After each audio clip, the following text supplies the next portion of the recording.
حضرت علی المرتضیٰ فرماتے ہیں سیدہ فاطمہ نے کبھی مجھے کوئی کچھ کہا ہی نہیں،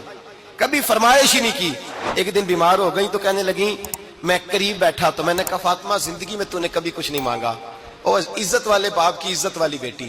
میرا دل کرتا ہے کوئی فرمائش تو کرنا۔ تو حضرت فاطمہ کہنے لگی علی اگر ایک انار مل جائے نا، اگر ایک میرا دل کر رہا ہے اگر ایک انار مل جائے، ایک انار مل جائے تو طبیعت چاہ رہی ہے انار کھانے کو۔ مولا علی شیر خدا فرماتے میں گیا، ایک انار خریدا بازار سے، 1 دینار تھا میری جیب میں، انار خرید کے جب واپس پلٹا نا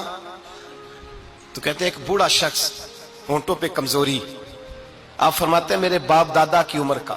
لڑکھڑاتے اس کے ہاتھ اور کہنے لگا علی میں بھوکا ہوں کئی دنوں کا۔ حضرت علی فرماتے ہیں میرے پاس وہ 1 ہی دینار تھا جس کا انار آ گیا،